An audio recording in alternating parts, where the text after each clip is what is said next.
আজ 13/8/2026 ইংরেজি তারিখ আমাদের আগরতলা জিআরপিএসের সাব ইন্সপেক্টর মঙ্গলদেব বর্মার নেতৃত্বে একটি টিম আমাদের আগরতলা রেল স্টেশনের প্ল্যাটফর্মে তল্লাশি করার সময় একটি প্রাপ্তবয়স্ক যুবককে একটি কালো কালারের পিট্টু ব্যাগ সহকারে আটক করতে সক্ষম হয়। ওই ব্যাগ তল্লাশি করে মোট 4টি প্যাকেটে 5 কেজি মতো অবৈধ গাঁজা উদ্ধার করতে সক্ষম হয়, যার বর্তমান কালোবাজারি মূল্য হবে প্রায় 2 লক্ষ টাকা। তারপর সঙ্গে সঙ্গে তাকে আটক করা হয় এবং তার বিরুদ্ধে একটি NDPS ধারায় মামলা নিয়ে তাকে আমরা ইন্টারোগেশন করছি। প্রাথমিক তদন্তে জানিয়েছে এই গাঁজাগুলো সে গোমতী ডিস্ট্রিক্টের কোনো একটি জায়গা থেকে প্রকিউর করেছে এবং সেগুলি সে ট্রেন দিয়ে অন্য রাজ্যে পাচারের উদ্দেশ্যে এখানে আগরতলা রেল স্টেশনে এসেছে।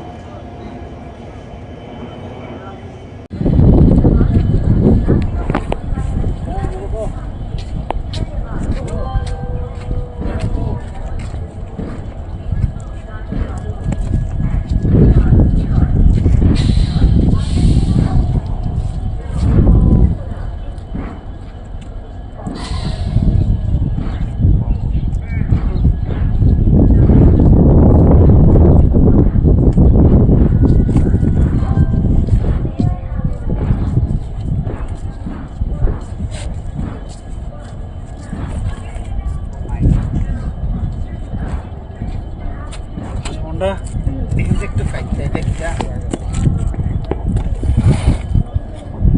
তো মাছ করতে গেলে তো কারেন্ট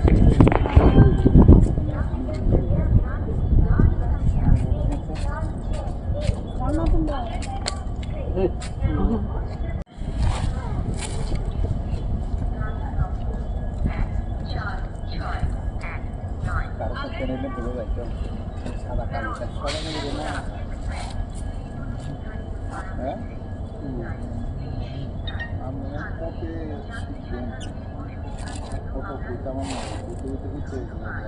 কোন থেকে প্রত্যেকটা পিছনে